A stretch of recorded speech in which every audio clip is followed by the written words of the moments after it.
Hi welcome back to Abees vision. ഇന്ന് വാട്സപ്പിൽ വന്നിരിക്കുന്ന ഏറ്റവും ലേറ്റസ്റ്റ് ആയിട്ടുള്ള ഒരു അപ്ഡേറ്റിനെ കുറിച്ചാണ് പറഞ്ഞത്. ഞാൻ ഇന്ന് ഫോൺ ഓപ്പൺ ചെയ്ത് നോക്കുന്ന സമയത്താണ് ഈ ഒരു അപ്ഡേഷൻ വന്നത്. അതുകൊണ്ട് നിങ്ങൾക്ക് ഒന്ന് കാണിച്ചു തരാമെന്ന് വിചാരിച്ചു.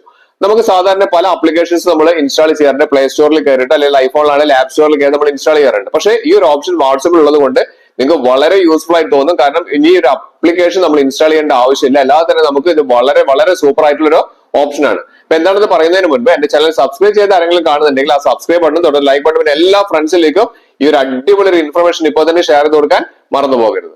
മൊബൈൽ ഓപ്പൺ ചെയ്ത ശേഷം നമുക്ക് വാട്സപ്പിൽ വന്നിരിക്കുന്ന ഏറ്റവും യൂസ്ഫുൾ ആയിട്ടുള്ള ഒരു അപ്ഡേറ്റിനെ കുറിച്ചാണ് നമുക്ക് ഇവിടെ നോക്കുന്നത്. വാട്സപ്പ് ഞാനിവിടെ ഐഫോണിലാണ് കാണിക്കുന്നത്. അതുകൊണ്ട് നമ്മുടെ പ്ലേ സ്റ്റോറിൽ കയറുന്നതിന് പകരം നമ്മളിവിടെ ആപ്പ് സ്റ്റോർ ആണ് ഐഫോണിൽ വരുന്നത്. ആപ്പ് സ്റ്റോർ ഒന്ന് ക്ലിക്ക് ചെയ്ത് കഴിഞ്ഞാൽ വാട്സപ്പ് ഒന്ന് അപ്ഡേറ്റ് ചെയ്യുക. നിങ്ങൾ പ്ലേ സ്റ്റോറിലാണെങ്കിൽ ആൻഡ്രോയിഡിലാണെങ്കിൽ പ്ലേ സ്റ്റോറിൽ അപ്ഡേറ്റ് വന്നിട്ടുണ്ടോ നോക്കുക. ഇവിടെ അപ്ഡേറ്റ് വന്നിട്ടുണ്ട്, ജസ്റ്റ് ഒന്ന് അപ്ഡേറ്റ് ചെയ്യുക. അപ്ഡേറ്റ് ചെയ്തതിനു ശേഷം നേരെ നമുക്ക് വാട്സപ്പിൽ കയറി കഴിഞ്ഞാൽ നിങ്ങൾക്ക് ഞാൻ കാണിച്ചു തരാം. വളരെ വളരെ യൂസ്ഫുൾ ആണ്. ഇതിനു വേണ്ടി നമ്മൾ പലപ്പോഴും പല അപ്ലിക്കേഷനുകൾ നമ്മൾ യൂസ് ചെയ്യാറുണ്ട്. ഇപ്പൊ ഞാനിവിടെ നമുക്ക് നമ്മുടെ ഏതെങ്കിലും ഒരു ഫ്രണ്ടിന്റെ ഒരു പ്രൊഫൈൽ നമ്മൾ ഓപ്പൺ ചെയ്ത് കഴിഞ്ഞാൽ നമ്മുടെ ഒരു ഫ്രണ്ടിന്റെ ഒരു പ്രൊഫൈൽ ഓപ്പൺ ചെയ്യാണ്. ജസ്റ്റ് ഒന്ന് അവിടെ നിന്ന് ക്ലിക്ക് ചെയ്ത് കഴിഞ്ഞാൽ ആ ഫ്രണ്ടിന്റെ പ്രൊഫൈൽ ഓപ്പൺ ആയി. ഇവിടെ നമുക്ക് കാണാം ഏറ്റവും താഴെയായിട്ട് ഒരു പ്ലസ് ഐക്കൺ നമുക്ക് കാണാൻ സാധിക്കും. നമുക്ക് എന്തെങ്കിലും ഫോട്ടോസ് ഒക്കെ നമുക്ക് അയച്ചു കൊടുക്കണം എന്നുണ്ടെങ്കിൽ നമുക്ക് ഇവിടെ കാണാൻ സാധിക്കുന്നുണ്ട്. ഫോട്ടോസിന്റെ ഗാലറി കാണാം, അല്ലെങ്കിൽ തൊട്ടടുത്ത് ക്യാമറ കാണാം. ജസ്റ്റ് ക്യാമറ ഒന്ന് ക്ലിക്ക് ചെയ്ത് കഴിഞ്ഞാൽ നമുക്ക് നേരെ ക്യാമറയിൽ ഫോട്ടോ എടുക്കാനൊക്കെ നമുക്ക് സാധിക്കും. ചിലപ്പോൾ നമുക്ക് എന്തെങ്കിലും ഡോക്യുമെന്റ്സ് ഒക്കെ അയക്കണം എന്നുണ്ടെങ്കിൽ നമ്മൾ ജസ്റ്റ് ആ ക്യാമറയിൽ ഫോട്ടോ എടുത്ത് അയക്കാറുണ്ട്. അപ്പൊ ഇവിടെയൊക്കെ നമുക്ക് ക്യാമറ ഞാൻ ഓപ്പൺ ചെയ്ത് ചെയ്യുന്നുണ്ട്. പക്ഷേ നമുക്ക് ചില സാഹചര്യങ്ങളിൽ നമുക്ക് വലിയ ഡോക്യുമെന്റുകളൊക്കെയാണ് നമുക്ക് അയക്കേണ്ടത്. 2-3 പേജുള്ള ഡോക്യുമെന്റ്സ് ഒക്കെയാണ് നമുക്ക് അയക്കേണ്ടതെങ്കിൽ നമുക്ക് അതിന്റെ തൊട്ട താഴെ കാണുന്ന ഡോക്യുമെന്റ് എന്ന് പറഞ്ഞ ഓപ്ഷൻ ക്ലിക്ക് ചെയ്യുക.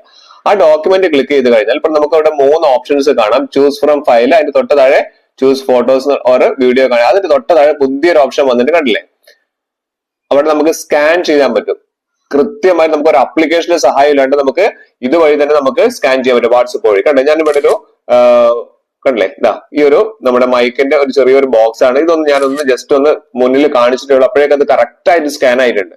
അപ്പൊ ഞാനത് കറക്റ്റ് ആയിട്ട് വെച്ച് കൊടുത്തോണ്ടാണ് ഞാൻ അതൊന്ന് കുറച്ചൊന്ന് തിരിച്ചു വെച്ച് കൊടുക്കുകയാണെന്ന് വിചാരിക്കുക. അപ്പൊ അത് ഓട്ടോ ആയിട്ട് അത് കറക്റ്റ് ആയിട്ട് വരുന്നുണ്ടോ എന്നുള്ളത് നമുക്ക് നോക്കാം. വളരെ യൂസ്ഫുൾ ആണ്. കണ്ടില്ലേ, ഇവിടെ ഞാനത് തിരിച്ചു വെച്ചു. കറക്റ്റ് അല്ല, കുറച്ചൊന്ന് ടേൺ ചെയ്തിട്ടാണ് വെച്ചിരിക്കുന്നത്. കണ്ടോ, അപ്പോഴും അത് കറക്റ്റ് ആയിട്ടാണ് നമുക്ക് തരുന്നത്.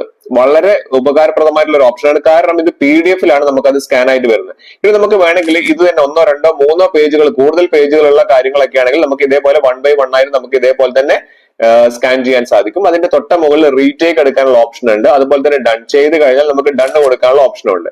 ഇനി അതിന്റെ താഴെയായിട്ട് നമുക്ക് സെൻഡ് ചെയ്യാനുള്ള, സേവ് ചെയ്തിട്ട് സെൻഡ് ചെയ്യാനുള്ള ഓപ്ഷനും ഉണ്ട്. ഇവിടെ കണ്ടില്ലേ, താഴെ സേവ് എന്നുള്ള ഓപ്ഷൻ കൊടുത്തു കഴിഞ്ഞിട്ടുണ്ടെങ്കിൽ നമുക്ക് ഈ പറഞ്ഞിരിക്കുന്ന സ്കാൻ ചെയ്തിരിക്കുന്ന കാര്യങ്ങൾ സെൻഡ് ചെയ്യാനും സാധിക്കും. അപ്പോൾ നമുക്ക് ഏറ്റവും താഴെ കാണിക്കുന്ന ആ സേവ് എന്ന് പറഞ്ഞ ഓപ്ഷനിൽ 2 നമുക്ക് സേവ് ചെയ്തിട്ടുണ്ട്. അത് കണ്ടോ, സെൻഡ് ആവുന്നതാണല്ലേ. ഞാൻ കാണിച്ചു തരാം. ഇവിടെ നമുക്ക് ജസ്റ്റ് ഒന്ന് കൊടുത്തു കഴിഞ്ഞിട്ടുണ്ട് 2 പേജുകളായിട്ട് നമുക്കിത് വന്നിട്ടുണ്ട്. അപ്പൊ നമുക്ക് സാധാരണ ഇതുപോലെ സ്കാൻ ചെയ്യുന്ന സമയത്ത് 4-5 പേജുകളൊക്കെ ഉള്ള കാര്യങ്ങളൊക്കെ ഇതുപോലെ നമുക്ക് വളരെ എളുപ്പത്തിൽ ഒരു ആപ്ലിക്കേഷന്റെ സഹായം ഇല്ലാണ്ട് നമുക്ക് ഇതേപോലെ അയക്കാൻ വേണ്ടി സാധിക്കും. കണ്ടില്ലേ, PDF ആയിട്ടാണ് നമുക്ക് സെൻഡ് ആയത്.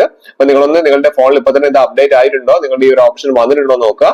അങ്ങനെയാണെങ്കിൽ കണ്ടില്ലേ, 2 പേജുകളൊക്കെ നമുക്ക് ഒരുമിച്ച് PDF ആയിട്ട് അയക്കാൻ വേണ്ടി സാധിക്കും. വളരെ വളരെ അടിപൊളി ഒരു ഓപ്ഷനാണ്.